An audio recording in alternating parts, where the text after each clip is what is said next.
ladies and gentlemen, President of the Republic of Ghana, His Excellency Nana Akufo Addo, on his way to deliver his inaugural address.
Mr. Speaker,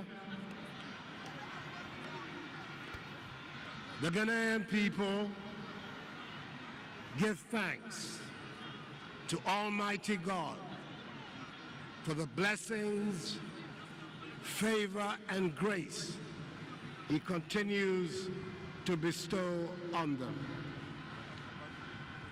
Exactly a month ago, that is 7th December last year, 2016, we, the people of Ghana, in all serenity and dignity, exercised our democratic franchise freely to elect a president and parliament of our republic.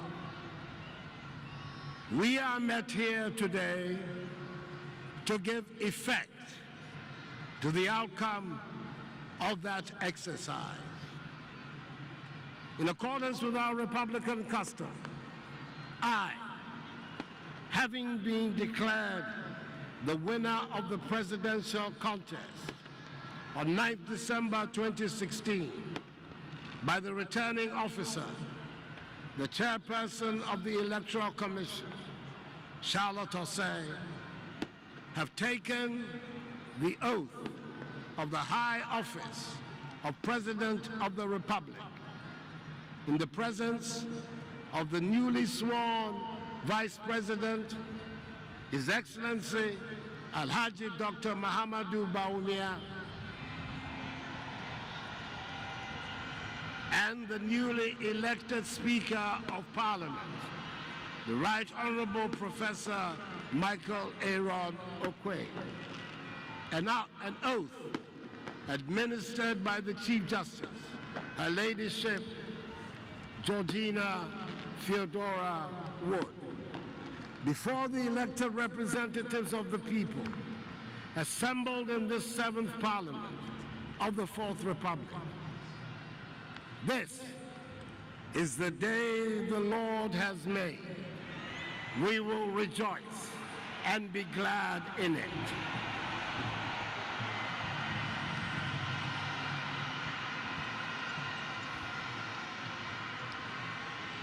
Our nation is honored by the presence at this solemn ceremony of investiture of leaders and representatives of friendly countries across the globe. In particular, those of the sister nations of our regional body, the Economic Community of West African States, ECOWAS, and of our continental body, the African Union.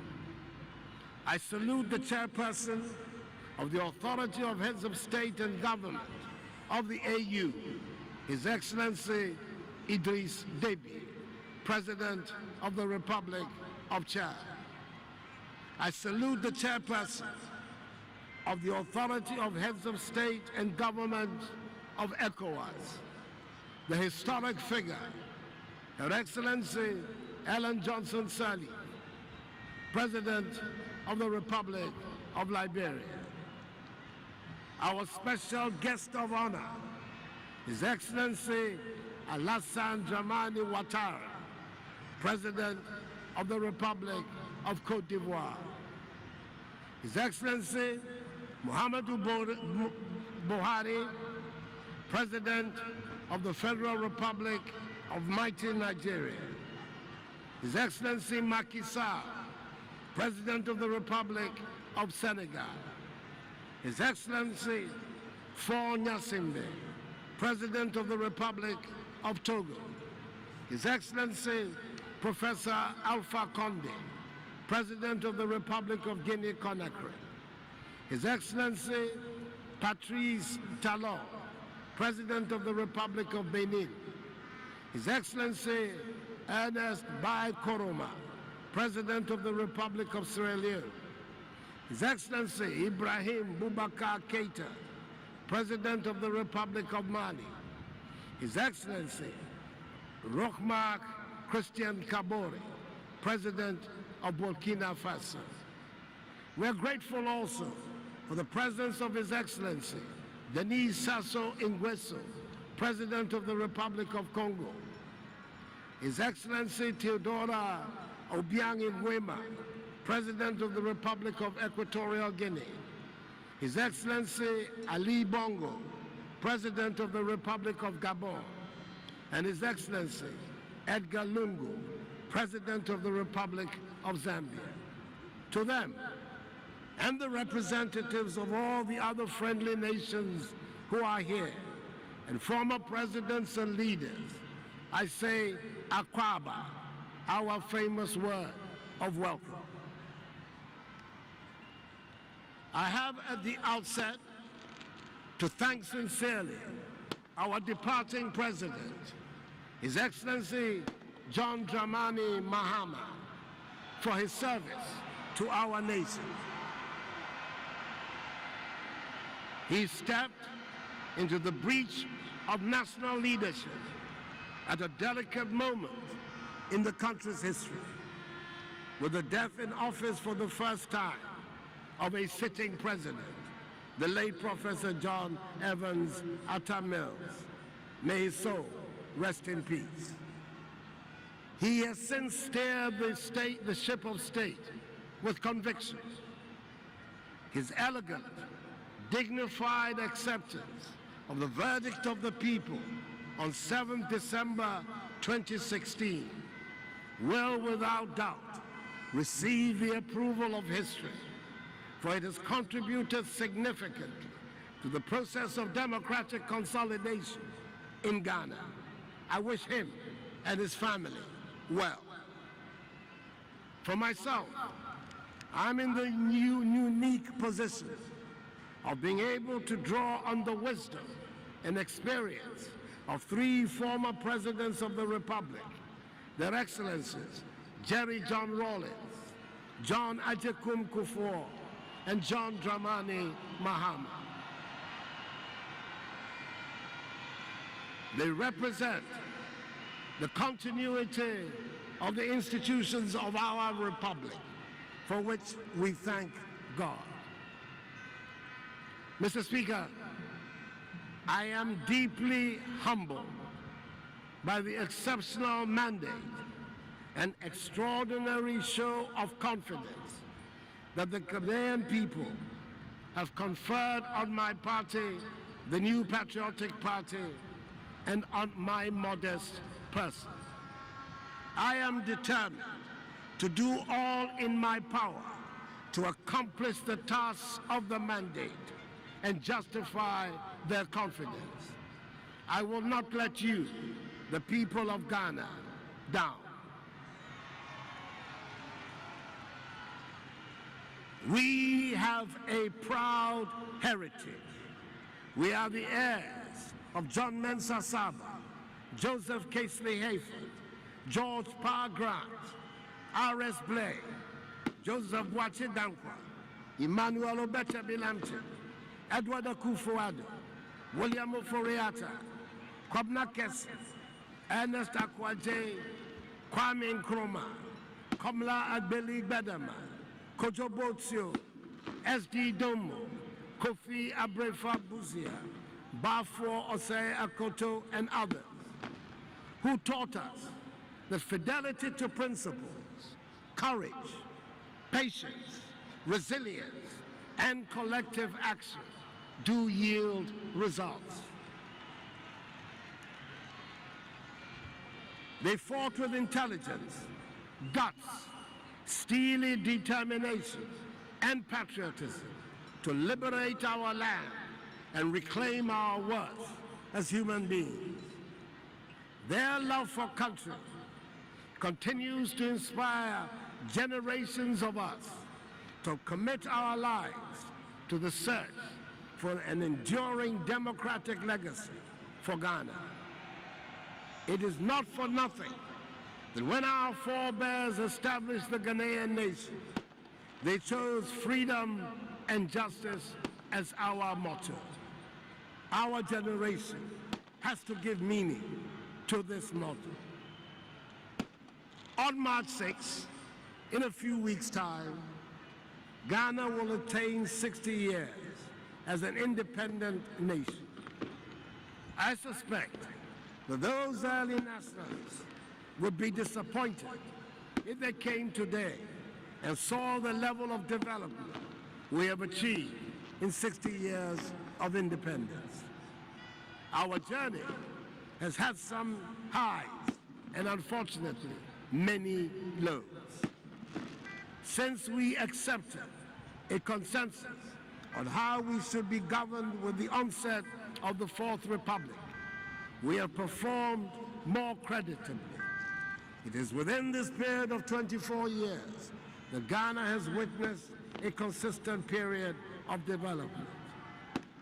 60 years after nationhood, we no longer have any excuses for being poor.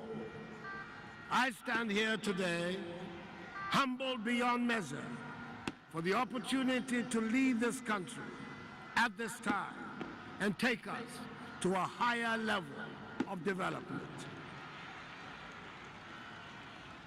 The words of J.B. Dankwa, one of the founding fathers of the Ghanaian nation, are compelling. He said as far back as 1960 that the duty of government should be, and I quote, to liberate the energies of the people for the growth of a property-owning democracy in this land, with right to life, freedom, and justice as the principles to which the government and the laws of the land should be dedicated in order specifically to enrich life, property, and liberty of each and every citizen, unquote. We have an exuberant and young growing population that wants the best of what the world has to offer and will not settle for third world or developing world standards. We have an adventurous people who are in a hurry for success. I have no doubt that the talents, energies, sense of enterprise, and innovation of the Ghanaian can be harnessed to make Ghana the place where dreams come true. It took us a while, but the consensus on multi-party constitutional rule has been established. And for the third time, we've had a peaceful transfer of power from a governing party to an opposition one. We have done it without any fuss, and it is now part of what we do as a people. Kofi Abrefa-Busia, Prime Minister of the Progress Party government of the Second Republic, and one of the great Ghanaians, said in these eloquent words, and I quote, "We regard politics as an avenue of service to our fellow men. We hold that political power is to be exercised to make life nobler and happier. Our success or failure should be judged by the quality of the individual, by his knowledge, by his skills, by his behavior as a member of society, the standard of living he's able to enjoy, and by the degree of harmony and brotherliness in our community life as a nation," unquote. We should move on to deepen our democracy. It is time to make sure that we have a true separation of powers between the various arms of government. Our parliament, the legislative arm of government, must grow into its proper role as an effective machinery for accountability and oversight of the executive, and not be its junior partner. The Ghanaian Parliament, the Ghanaian Member of Parliament, must stand out as institutions that represent all that we hold dear and citizens can take pride in. Our judiciary must inspire confidence in the citizens so we can all see the courts as the ultimate arbiters when disputes arise, as they would. A Ghanaian judge must be a reassuring presence and the epitome of fairness. We have worked with our national constitution for 24 years, and we know the areas that require change. I believe a consensus has emerged that we must decentralize more. We must devolve more power with corresponding resources to the base of our political system and to our people in the regions and communities. We must trust the collective and individual wisdom and good sense of our people. We must restore integrity in public life. State coffers are not spoiled for the party that wins an election, but resources for the country's social and economic development. I shall protect the public purse by insisting on value for money in all transactions.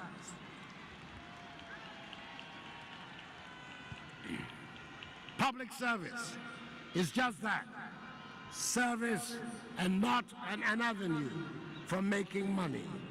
Money is to be made in the private sector, not the public, and measures will be put in place to ensure this. Please excuse me, I have a bad cough. I'm sorry. We must create wealth and restore happiness to our nation. We can only do this when we have an educated and skilled population that is capable of competing in the global economy. We must expand our horizons and embrace science and technology as critical tools for our development. We believe that the business of government is to govern. Ours is to set fair rules. We will provide vision and direction and shine the light down the path of our entrepreneurs and farmers.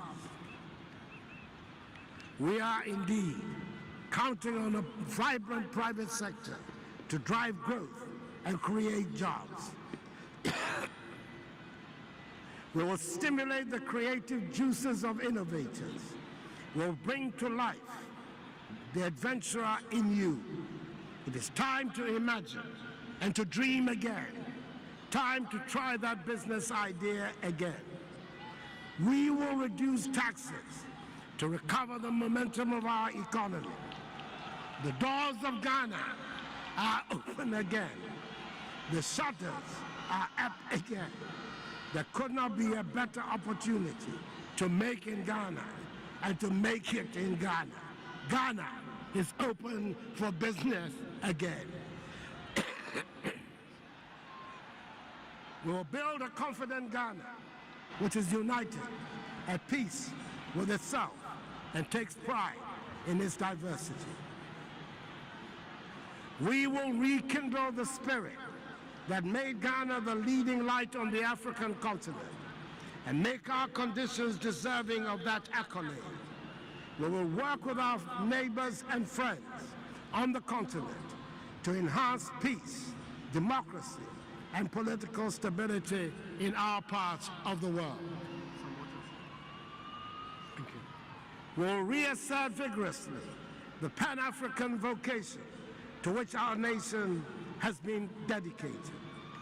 Integration of our region and our continent will be a strategic objective of Ghanaian policy. It will not be easy. We have no illusions whatsoever about the enormity of the task that we face. But I know that Ghanaians at home and abroad will rise to the occasion.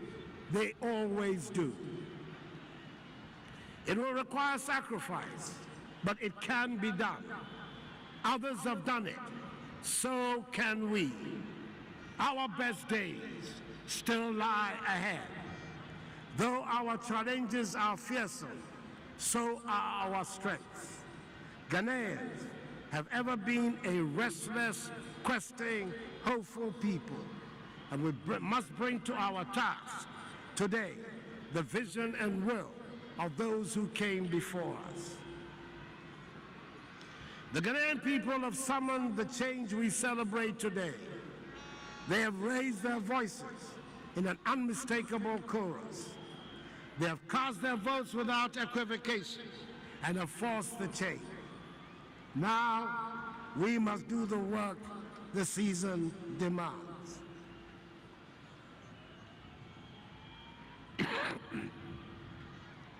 To that work, I now turn with the authority of my office.